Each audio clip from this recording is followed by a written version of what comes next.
Great. Why don't we get started? Thank you very much to Maria Ressa and to Ramona Diaz for taking the time to have this conversation tonight. Maria is the CEO of Rappler, as everyone knows by now. And Ramona is the filmmaker who made 1,000 Cuts, which is a beautiful piece of filmmaking, very powerful. And so thank you both for joining us this evening. Let me start with a question for you, Ramona. In earlier interviews, and I'm going to use a quote that Maria has used as a springboard for this, but in earlier interviews, Maria has advised journalists and by extension members of the public, especially in democratic societies, to know your whys, to know why you do certain things. I think that's a pretty important, powerful point of guidance for people. But so let me ask you, Ramona, of all the stories you could have told in the world, why did you choose to tell this one? So, I was born and raised in the Philippines, right? And yes, and so when Duterte became president, I was actually drawn to go back to the Philippines to just to see what was going on, right? Because I was born and raised in the Philippines and then grew up under martial law. So Duterte seemed very regressive to me. And I was wondering, and of course the drug war was happening. A lot of photographs were coming out and actually were on my feed, were on Facebook, right? All roads lead to Facebook. And so I thought I wanted to do a film about the drug war. But you said all my other films really deal with power and disempowerment. That's the major theme of all my other films. But when I got to the Philippines, a lot of people were making films about the drug war. Obviously, it attracted a lot of other filmmakers and television broadcasters. So I looked around. I said, there must be some other story here that I can tell. And there was Maria Ressa and Rappler. And I think what was to me really sort of that aha moment was that Maria was not only questioning power, questioning impunity, but she was also connecting that to disinformation and the weaponization of social media, which made it different and also which made it very global. It's still very specific because, films have to be specific in order to have the contours of story, but it rises above it because of disinformation. So that's how it began. Yeah. Thank you. And as we continue here, if you have questions, please drop them directly in the Q&A and we'll get to them over the course of our hour discussion. Let me stick with you, Ramona, and ask you a question. I saw that you once told the Baltimore Sun, and this gets into some of the earlier movies that you have made, specifically one about Imelda Marcos. You once told the Baltimore Sun that people are just interested in anti-heroes, people who behave badly. Increasingly, I think that's true. Increasingly, people are not just interested in them, they're electing them to office. Obviously, that's true in the Philippines. Obviously, that's true in the United States. Obviously, that's true elsewhere. Even as those people are attacking the institutions that make democracies great, starting with journalism. So that quote of yours was related to this earlier documentary you had made about Imelda Marcos. And let me ask you this. Imelda actually sued you, got a restraining order to stop the film from being shown in the Philippines, but she ultimately lost, and the movie was shown. So your new film is about press freedom and the extraordinary efforts to tell the truth. And yet you have faced and fought attacks on the press essentially too. So let me ask you, Maria has been asked this question quite a bit, and I'm curious to hear what she says tonight, but Ramona, how dangerous are these attacks on press freedoms, and why should people pay attention and be concerned by them? They're very dangerous, right? Without press freedom. The press is there. Maria is there. Maria and the rest of the press are there to question power, right? To question impunity, to question people like Duterte. People like Duterte, people of authority in the Philippines. If they have something to hide, they really mind it, right? And the more journalists dig, and the more they dig, the more they're suppressed. And so what are they hiding? So all we want to know is, what are they hiding? And I think without freedom of the press and Yeah, freedom of expression, freedom of the press. There is no democracy. There it goes, right? That's really the first attack. I mean, it's no surprise that Duterte goes after journalists. Those are the first people, like either your opposition, political opposition, and the journalists. That's what Marcos did when he declared martial law. He imprisoned his political opponents and the journalists.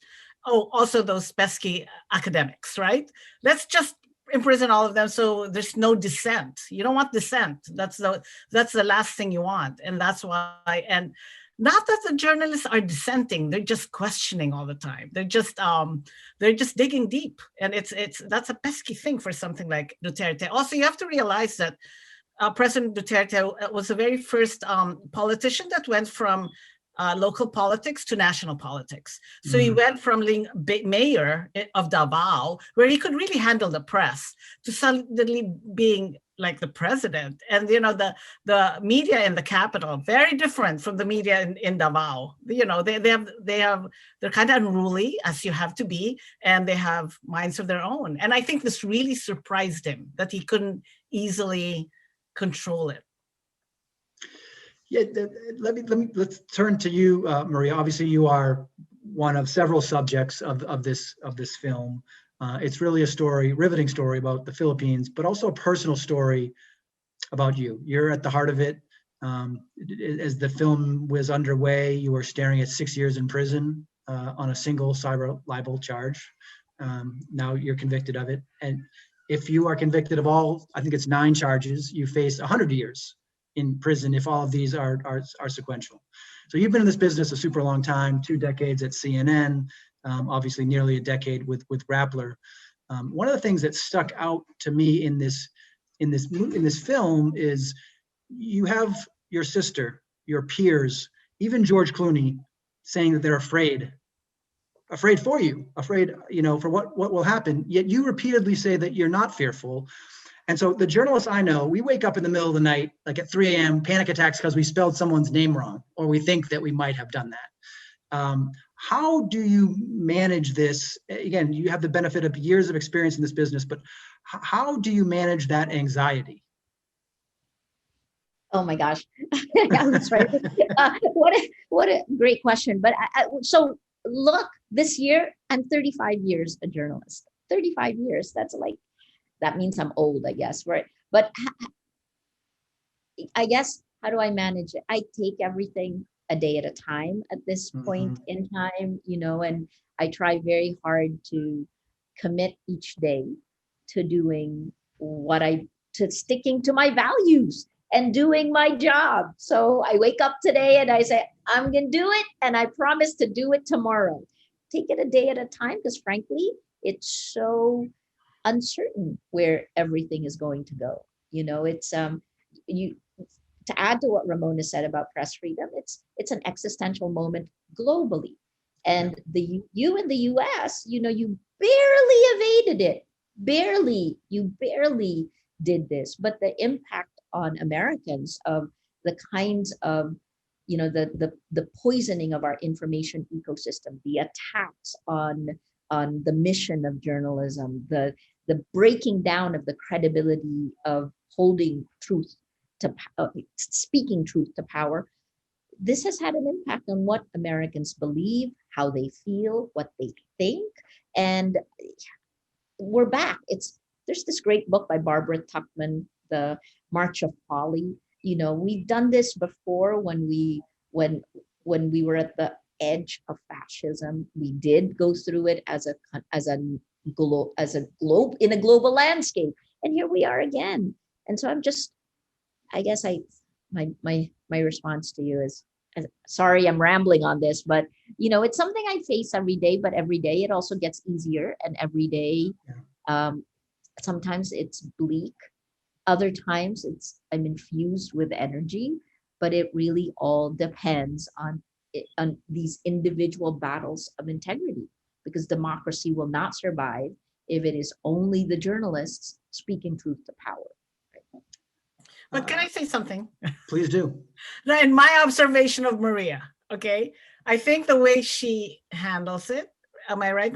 She goes back to being a journalist, to being a reporter. I think in those times of like crisis, when she's arrested, when she's in court, she almost has this ability to step back and be an observer and report on herself, if that makes sense, right? Because like in court, I would see her writing stuff down all the time while they were talking about her, right? I mean, it's the case is about her. So at some point, I'm like, what are you writing, Maria? Because I'm about, what's happening around me. And basically, she's reporting about herself. I think that then you become the observer of your own life. It's almost like an outer body experience. And I think it's the journalism training, right? It's a go-to. You become a reporter again. Yes, you do, right? Yeah, that's exactly what you do. Yeah, sometimes it's hard to do that about ourselves, though. You know what I mean? She does it really well. Yeah, clearly. Here, I think Patty Newberry, the former SPJ national president, has a question. Patty, do you want to unmute yourself, say hi, and ask your question? Sure. Hey, this is a great program. Thanks so much for lining up Maria. Maria, welcome. Sorry, I didn't expect that I was going to be unmuted here, but I did want to ask about, oh, sorry. What was my question, Matt? Wait, here we go. So I know you watch press relations in the United States, and I wonder, what are your initial impressions about Joe Biden and Kamala Harris and their relationship with the press, and how that is different from the Trump administration? I mean, I think those are kind of obvious questions, but what's your impression? Thank you. Yeah. Eddie, thank you. I mean, so I think what they're trying to do is to redefine again, coming from the Trump administration, where there's a lot of gaslighting from the leader of the world's most powerful nation, and in the process, an erosion of the principles and the values that America stood for by the attacks on the press. Joe Biden and Kamala Harris, I think that they're trying to find the way forward, but it's not going to be as easy as going back to the past. And that's the part that I'm watching now, right? Because in many ways, I can already see the media getting renewed energy, right? But the reality now with social media and coming from where we've come from, I think T.S. Eliot talked about this, the present moment of the past and the present moment of the future. The reality now is that our old ways of holding power to account won't work anymore because of the radicalization of chunks of our society. So if you come out and you attack on a PKU point, right? You attack the incoming administration, or you attack Joe Biden or Kamala Harris on a small point without seeing the big picture, you play to our old rules, which is to hold power to account, yes. But when the fire hose of falsehood is there, and we're in information chaos, or what we called in an infodemic, does that contribute to it? And I think both news organizations, journalists, and the incoming administration is going to have to define what this is going to look like. I don't think we're there yet. I think now, there's been this sigh of relief that, there's a level of professionalism again. But what does that mean? And how does it play out in practice? Because journalists, we like our power. All right, so here you're giving it back. But how are you going to exercise it? This is a work in progress, and it's going to be fascinating because it will either strengthen or weaken American democracy, and frankly, by extension, the rest of the world. That's an interesting answer. Thank you for that. Very, very thoughtful. I've been having this discussion a lot in recent weeks by people who are saying that the journalism doesn't have a foil anymore now that Donald Trump is no longer president. But I think people, maybe their attention spans are too short. They forget that the Obama administration was the least transparent and most antagonistic towards the media since the Nixon administration. And who was his vice president? It was Joe Biden, who's now president. So, I think that the media needs to hold the Biden administration to account, and we'll see how that changes. But let me ask you kind of a follow-up to that. There was so much made about the comparisons between Duterte and Trump, and what would have happened if Trump was reelected. But now that we have a new administration in the United States, I guess tell us why Americans should not let their guard up about the slow creep of authoritarianism globally or potentially in the United States. Like, why should people feel, bullet dodged, to use maybe a bad metaphor, but because it isn't. We haven't dodged the bullet. We are on the verge of a reemergence, and it's already happened, of fascism. And that's weird because I don't use that word lightly. And I'll take it from, Tim Snyder on tyranny, or Madeleine Albright, who used her book. It uses fascism, right, as a title. So look at Southeast Asia. What are we looking at? Yesterday, Jimmy Lai, a media owner, was denied bail. He's in prison. In Myanmar, the military has taken over in a coup, and you have hundreds of thousands of people over the last week and a half protesting, and the water cannons, the rubber bullets, and live rounds fired. Right? You have Thailand, Cambodia. My gosh, you have this. You have popular culture, the Hunger Games sign emerging, where people are risking their lives with COVID to fight for the principles. God, look, I'm emotional about this, but the pendulum has swung. These authoritarian forces are gaining power, and why? Well, here's your foil, right? US, China. So it looks like when China moves forward on Hong Kong, that security law that they put in place that has jailed Joshua Wong again for the third time. I think he's in jail again, right? And a lot more other people. The Philippines, we rolled out our anti-terror law about the same time that security law in Hong Kong was rolled out. And I think Eric Wishart is here from Hong Kong. So our region is moving towards this. And the question for the United States is, what are your values? How are you going to do geopolitical power play in this world today? And to go back to your other thing, Matt, about holding the United States account, I think that I'll say 2 points. One is, when we are debating facts, when facts are under attack, journalism is activism. It is not the old world. And if we journalists go back to a way of holding power to account that we were used to, we will miss the present context today, which is that people have no idea what the facts are, which is that we have to build communities that actually give people a safe place, because the very platforms, and you saw this in the film, Facebook, the world's largest distributor of news, actually prioritizes lies laced with anger and hate over facts. So I would say, the social media platforms that distribute news today are designed to distribute lies, because they catch your eye, right? It goes one step further than tabloid journalism ever did. It manipulates insidiously. And in that environment, the distributor of news is biased against facts and biased against journalists. So in that landscape, how will journalists behave? What are the things you can't do it devoid of context?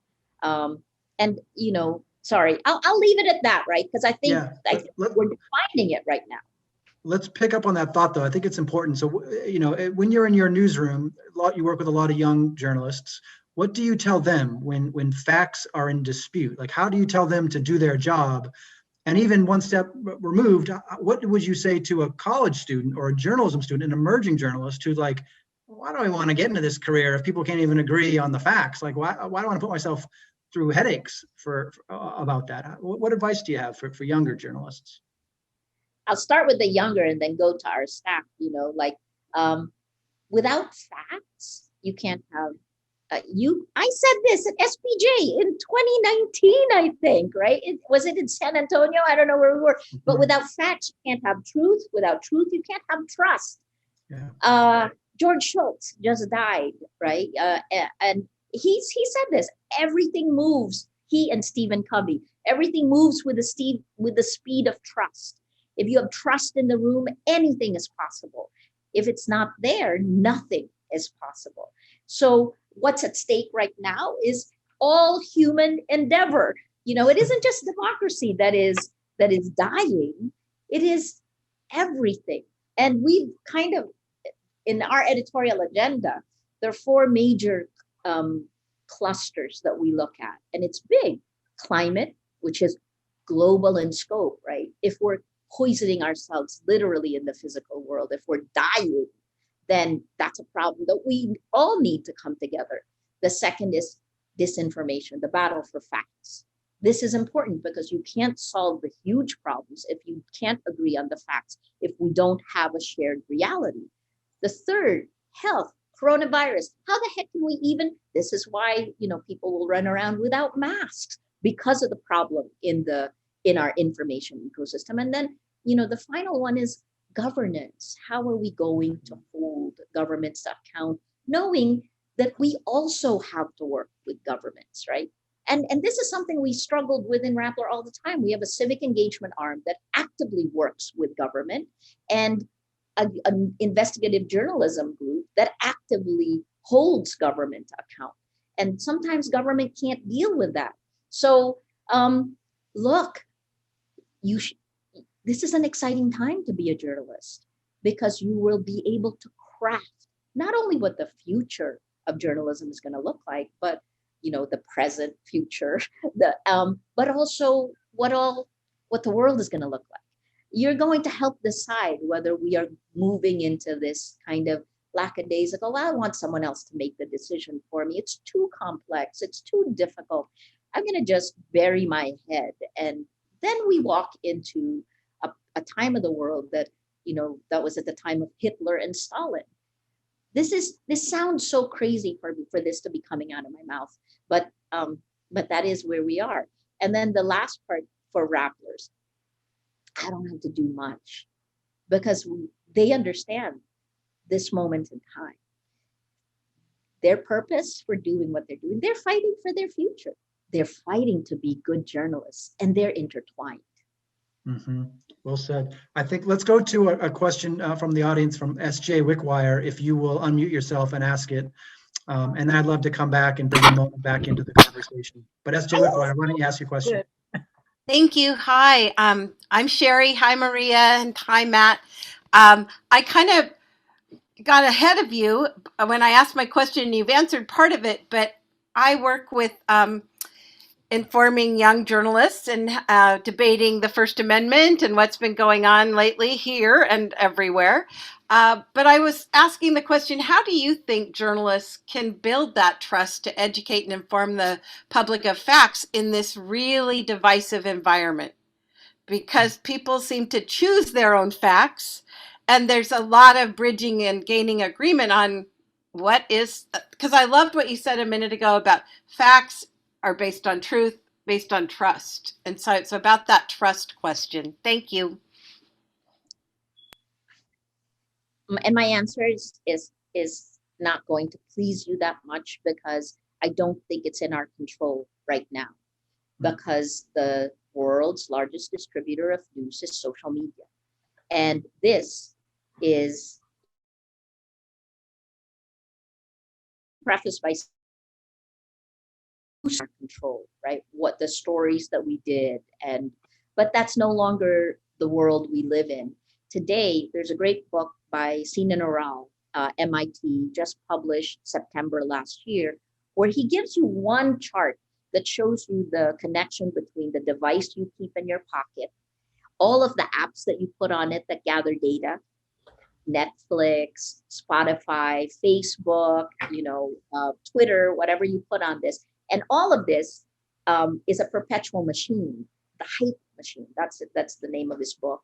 That not just they build a machine model of you. Machine learning creates this model of everything you post, and that model is harnessed at scale by artificial intelligence that picks your most vulnerable moment to a message and serves it. If it's for a company, it's called advertising, but it bears no resemblance to the advertising of the old days, because that advertising is the same thing to all people. This advertising is personal, it is manipulative, and it chooses your most vulnerable moment. So it's advertising for a company and propaganda for a country. So this is us, this great book by on surveillance capitalism, the business model that powers all of this, by Shoshana Zuboff, that was published in 2019. So the first step is we have to stop the virus of lies that have infected our information ecosystem.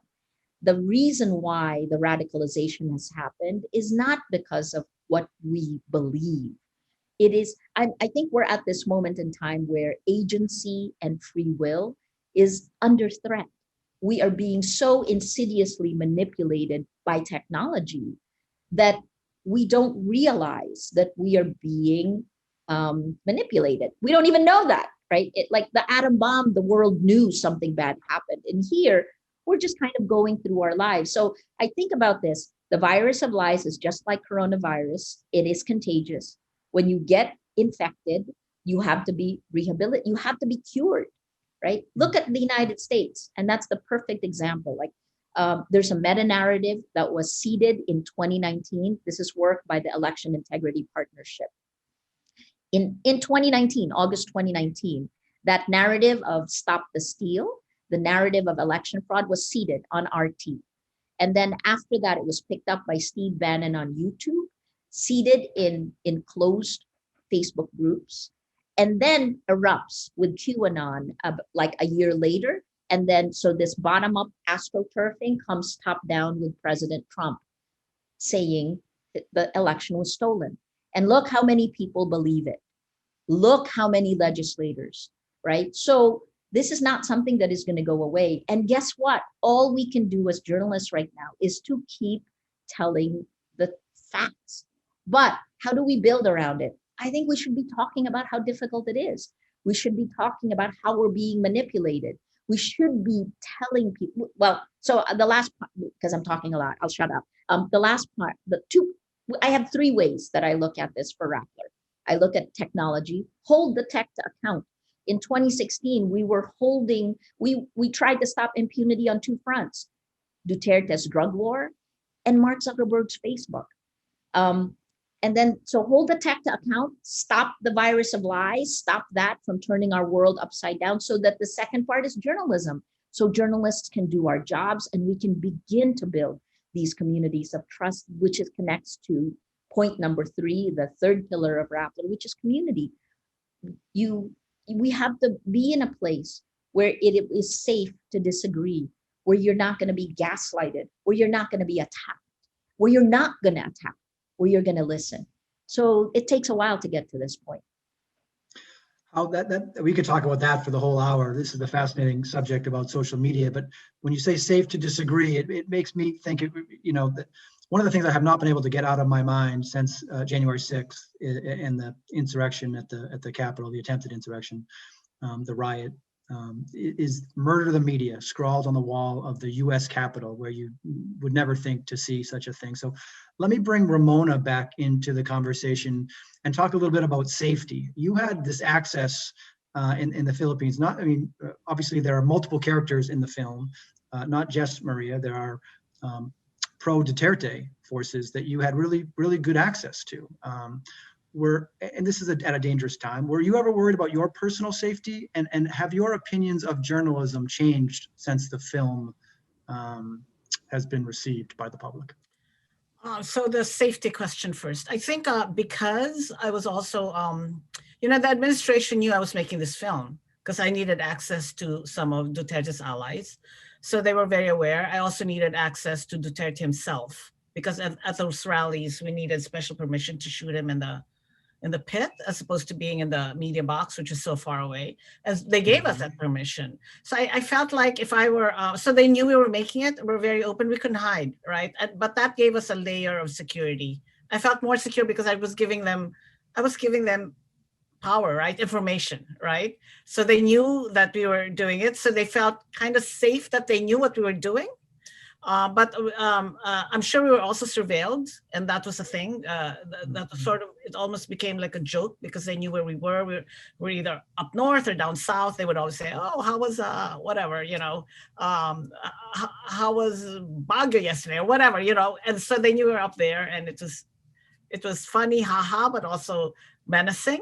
That was the whole point.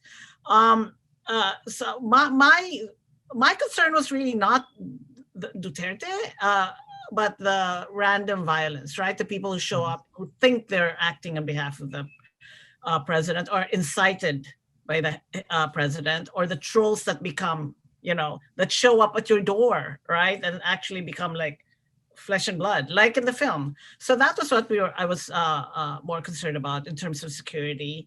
And at the end of the day, I had to talk to my crew because everyone has their own threshold for risk. That's a very personal choice. And I said, if you don't have to stay, and I wouldn't take it against you if you left, especially my local crew. I had a flight, I live in the US. My cinematographers lived in the US. We had a flight home, but they'd stay. But all of them chose to work, stay and work with us. So, which is amazing. And then, Maria, who's being so brave, it's sort of like, how can you not be? So, right, we can't not do it. I could not do it. Obviously, there's always a choice. We're adults, you can choose, but I don't think I would have ever forgiven myself. It's just one of those things that'll haunt me, I think, if I didn't do it. Mm-hmm. And has your perception of journalism, your understanding, appreciation for it, how did it change after getting such a closer look to the innards of it? No, yeah, absolutely. Because I always say I'm not a trained journalist. I'm a filmmaker. So yes, up close, when you see that there really is a mission, right? When you say the mission of journalism, and I was wondering, the mission, it seems so lofty, but there is. It's like people, especially the young reporters at Rappler, who, Pia Renata, right? This very young female reporter standing up to the president and being unfazed and knowing that she has questions that need answers, and she's sticking to it, right? It's amazing to watch. It's amazing to watch them. It's amazing to talk to Patricia Evangelista, who covered the drug war. She was new. Basically, that was her first beat. And she didn't know whether she should record. She should not. She didn't know what to do. Should she help? Should she? And those are all the things that run through their, it's really the process of, do I report? Do I help? Do I do? And that's why I love that she brought us into a process. And I respect that a lot, because you have to do both in a way, right? Yeah. You have to really straddle. When do you help? When do you keep reporting? No, absolutely. Up close and personal, I'm like, so this is what you do. Okay, now I'm getting it. No, it was really incredible. And also, following journalists who know story. So I think what I really appreciated is they understood the sanctity of authorship, right? So they never told me what I could, the story that I should be doing, right? Once they gave me access, it was like, great, just do it. Like, you're in.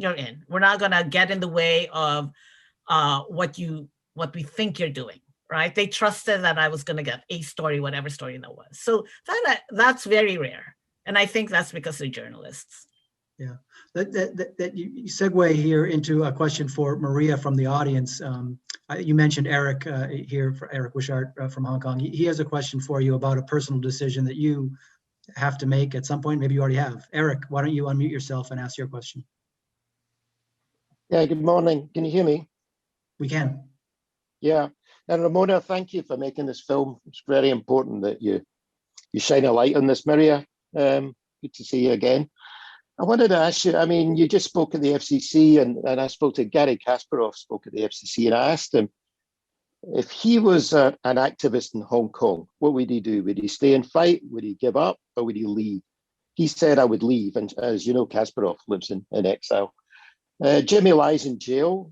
You mentioned Joshua Wong is in jail. Nathan Law is in Britain, contemporary of Joshua Wong, looking for asylum, sorry. Sunny Sway, who you just interviewed, was 8 years in jail in Myanmar, came straight out and is now running Frontier and is obviously a source of concern for us. So what's your calculation? Ramona said she could get on the plane and go back to the States. You've got an American passport, I think. I mean, what was your calculation? What's your feeling about that? Could you leave and wait till Duterte's gone, or did you ever consider it? I have 100 people in Rappler. It's not, I mean, I'm not one journalist. And I think the other reason why I stay is, unlike, say, Hong Kong or Myanmar or Vietnam, we're fighting for our life right now. And we're doing better than, the military hasn't taken over. I mean, it could, but I think that what we do today will either help the military or hinder them, or help Duterte or hinder him, right? So I think that, I mean, maybe I shouldn't be saying this, because my best friend lived in Russia forever. And whenever she told me all of the stories about it, I was like, phew, thank God it's not like that. Well, here we are, right? I mean, it isn't that far away. We are all connected. So I guess the quick answer to your question is, I feel like the baton was handed to me at unfortunately a bad moment in time for me. But if I am who I am, that's 35 years. Eric, we've seen through the years, right? If this is the time that matters and it's pivotal and it is truly creative destruction. And it is both a privilege, it's a blessing and a curse to be where I am. But what I choose to do will have a ripple. So I will stay and fight, because these cases are trumped up at best, right? It's legal acrobatics to even get into court. But beyond that, so much is at stake, not just for journalists, not just for Rappler, but for our nation. And then by extension, what's happening in the Philippines is happening everywhere around the world. So I feel like to abdicate responsibility is exactly what Facebook has done. So I'm not going to do that. I'm gonna fight it out. This time matters. Thanks for that candid answer. It's really something to hear you say that. And you mentioned two things that stick out to me. One is your team, that you're not just representing yourself, you're representing dozens of, as we said, young journalists, mostly women journalists.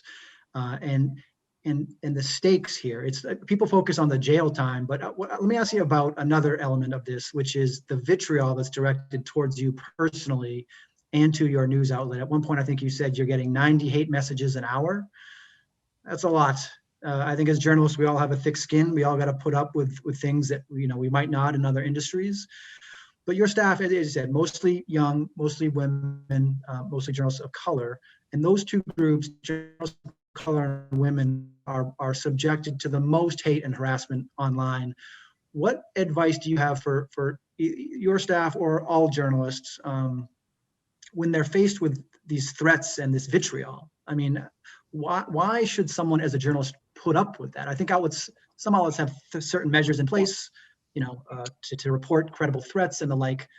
But what advice do you have for journalists on that front, on this hatred that's a big part of social media now? So I'll tell you first how I dealt with it, which is breaking it down. So Ramona's right. I work at it. I wanted to first understand what exactly was happening. So I broke it down with data and tech.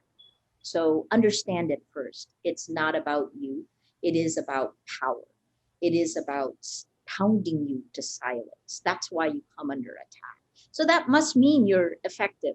So when you get targeted, you get pounded. And then that pounding does two things. It takes your narrative out. It intimidates you to silence. And the second thing that it does is it creates a manufactured consensus. That's what Oxford University's Computational Propaganda Research Project called it. But it's like the astroturfing is an alternate reality, right? You say a lie a million times, it becomes a fact. That's what social media has enabled. And that's part of the reason that people can't tell fact from fiction, right? So it goes back to my original sin.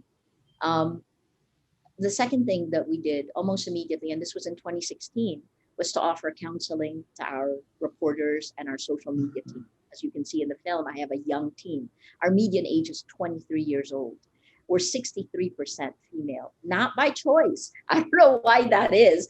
Please, we want more men if that's about but the kind of detail work, right? So we talk about it a lot. You don't want to ignore it. Pia, actually a year ago, we all went to Sundance with Ramona. Pia, Rambo Talabog just got, Matt, you mentioned nine criminal cases. I have 10 now since then. Yeah. So I have my 10th arrest warrant happened in January, along with Rambo, who was in the film. He also, for the first time, a Rappler reporter received an arrest warrant. And I was more worried about him than I was for myself, because now I have a workflow. You know what I mean? So I think, oh gosh, I've thrown myself out now. The question that you have again, remind me, please. It was, what advice do you have for young journalists who are subjected to such hate online? Okay, yeah, right. So find your community, talk about it, figure it out. Don't take it personally. And the third part is demand accountability from the platforms, because the reason why it is so much harder to do our jobs is because they've allowed it. They've stripped away the protection of the Constitution, both the Philippine and the American Constitution. The journalists have, right? They've thrown us they've thrown us to the wolves, and they make money out of that. It gives greater engagement and greater revenue. So demand accountability. This should not be the conditions we work under. But until we get there, find solidarity. And the one last thing I'd say is there's the UNESCO and ICFJ are doing research reports on this now of women around the world who are under attack. Gendered disinformation online is meant to take us out of the conversation. Don't let it.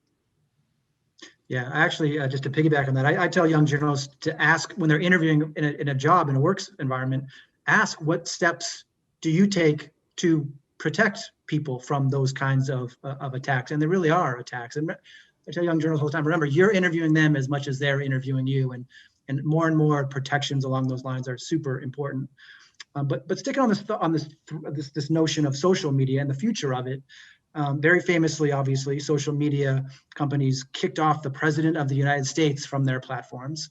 I imagine you have some thoughts about both freedom of speech and we've been talking about the truth and trust a lot here. So these are coming into conflict, these concepts. What role do tech companies have? Where do you think you should draw the line in terms of what is allowed on social media by people in power, like the president of the United States? So the reason this is not a free speech issue. This is actually neglect of the public sphere, because they never would have had to kick him off if they had put the guardrails in place earlier and prevented his first tweet that incited violence, right? Or that gaslighted somebody, or that pretended a lie was a fact. So if they had done that earlier, then we wouldn't have had to deal with this. This is not a free speech issue. Anyone can say anything, but you can't yell fire or in a theater, right? You can't yell bomb at the airport. There are the laws of the physical world should be implemented in the virtual world, but it's not. And so I'm going to, the biggest problem that we have right now is precisely because it is to the tech companies' favor to retain the Section 230 as it stands, which gives them the ability to make a lot of money and to pretend they are not publishers. The reality is that they have enabled this. They have abdicated responsibility for the public sphere. And we should demand an end to that impunity. E.O. Wilson, this American biologist at Harvard, said this best. He said, the biggest problem we have right now is our Paleolithic emotions, human beings, medieval institutions, and godlike technology. We are being manipulated. That's the problem. So you've heard me talk about this already, so I'll shut up. But it isn't a free speech issue. And Sacha Baron Cohen said it. It's freedom of reach. It isn't freedom of speech. I've got a broader question about social media, and my philosophy on this has changed over the years. I used to have a mantra of feed the trolls, engage your critics, and now I say don't. I tell my team and I tell students, spend the 10 minutes you spend on a Twitter fight doing actual journalism. I use mute and block buttons frequently, if not religiously. Just, if someone wants, you can tell where the line is between legitimate criticism and complaints about your journalism and someone who's trying to pick an unnecessary fight. So you've talked tonight and in the past extensively about the perils of social media, the power of algorithms. What advice do you have for journalists to just use social media in general, like setting aside maybe the harassment, the hate? How do you tell them to use it? There's some good in social media as well as the bad, right? Yeah, there really is. And the problem, though, is right now, I think the good is overwhelmed by the bad. So the first is, yes, like you, what are the 3 stages of social media, right? The first one was originally Brandeis, right? It was like the problem, the solution to bad speech is more speech. That's no longer true, right? Throw that out, because with exponential lies, then you can't have more speech. It's too chaotic. Our brains cannot handle it. The second is, do you respond to everything, which is what I tried to do in 2016. And no, don't do that, because you exhaust yourself. And yes, mute and block, report. And I actually use your power as a journalist to tell people about what is happening and then demand accountability from the social media platforms. We should be treated better. And then the third part is, after you mute and block, you have to be careful that you actually, because you're going to walk into your own filter bubble. And you don't want to be in a filter bubble, but the paradigm of social media forces us to do that. So I still spend a lot of time on social media, because if you're part of a news group, distribution is on social media. So we are caught between the devil and the deep blue sea. It's like we don't have a choice right now. So the only thing that I can think of is, again, to actively demand accountability. As we hold our governments to account, we must hold the very pipelines to our community that is frankly dividing and radicalizing. This cannot be. Yeah, a great point. I see a 10-minute warning from Elle in the chat. If you guys are both able to stay a little longer, maybe we can spend more time, but I'm mindful of your time as well. Ramona, let me ask you about social media. As you made this film, as you marketed this film, did you get any attacks on social media? And if so, how did you handle it?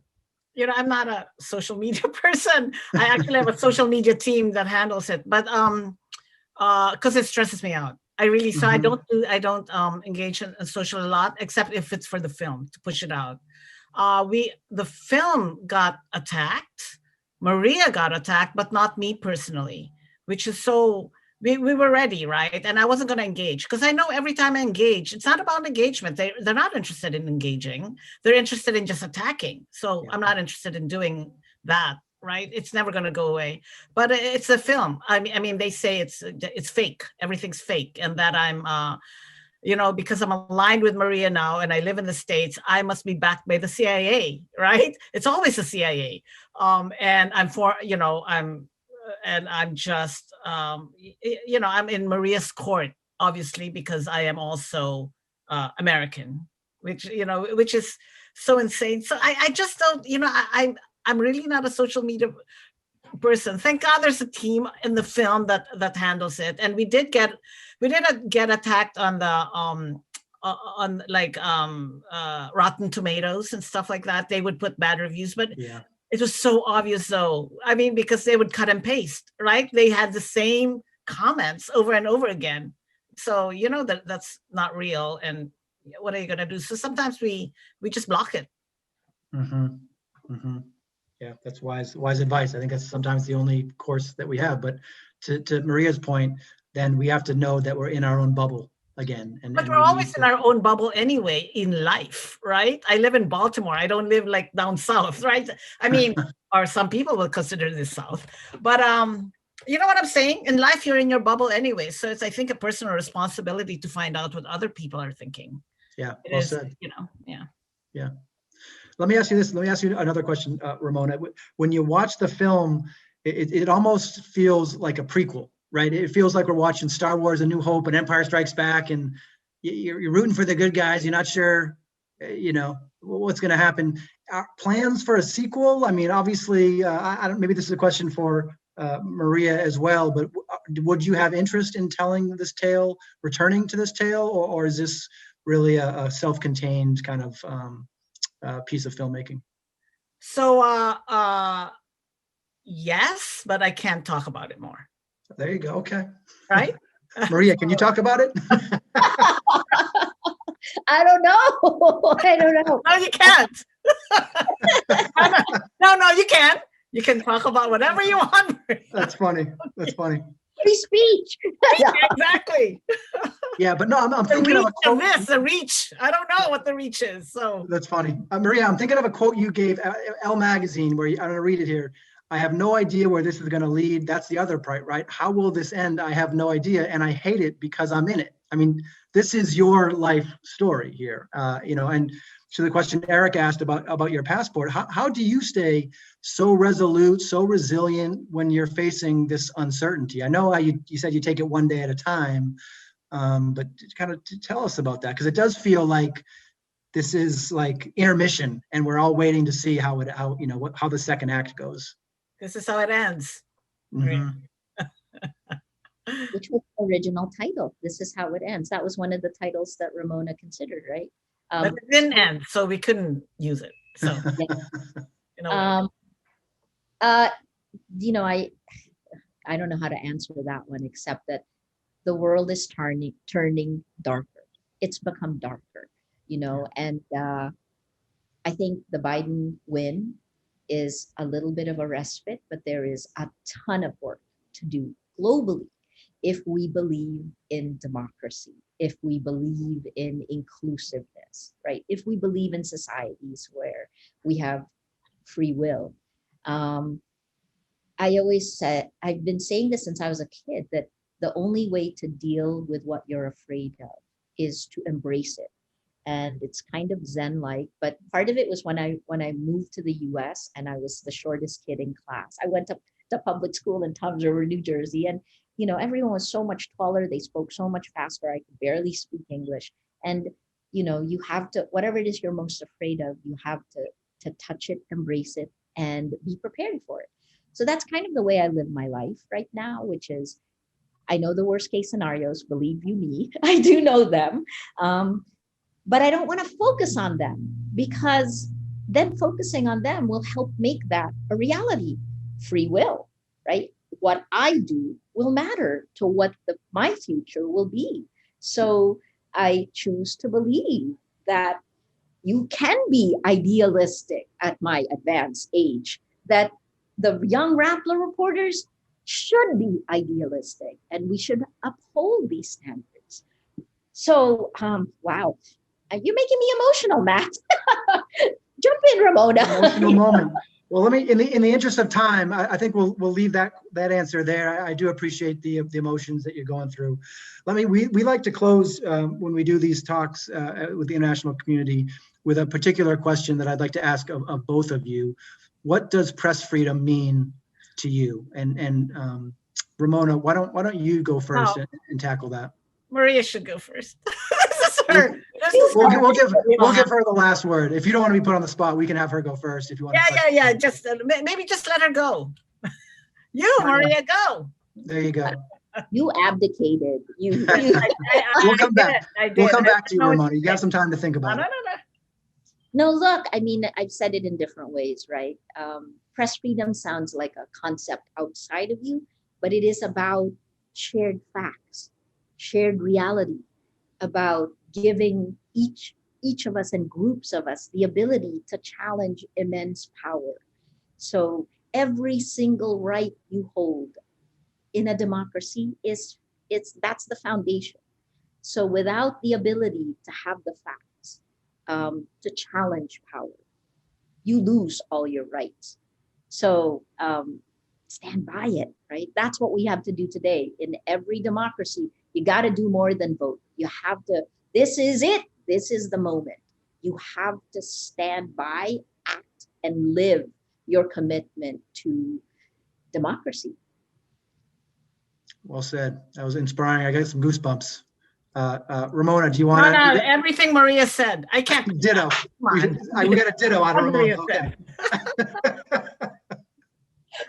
Spirit of that. Freedom to make my next film. How about that? Yeah.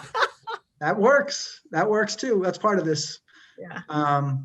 Just don't arrest us when we're filming. That's yeah. all. That's all. Yeah, there you go. We don't ask for much. The ability to do our jobs. Exactly. Every day. Can we do our jobs? Yeah. Yeah.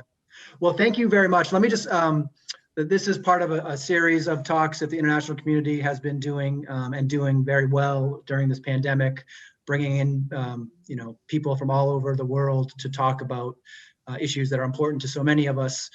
The next one is Tuesday, February 23rd, 6 p.m. Eastern. It's a Q&A with Brian Fogel, who is an Oscar-winning director of Icarus, whose latest documentary uncovers the killing of Washington Post columnist Jamal Khashoggi after entering the Saudi Arabian consulate in Istanbul in 2018. God, that was almost 2.5 years ago now. That's amazing. Speaking of goosebumps. So that will be a very powerful evening. And on March 2nd, there's another session, 6 p.m. Eastern as well, a discussion on media freedoms and its threat in Africa. So I want to thank you both, Maria and Ramona, for taking the time. This was a conversation that was enlightening and angering and emotional, and I really, really do appreciate it. No, thank you, Matt. Thank you. Thanks for having us.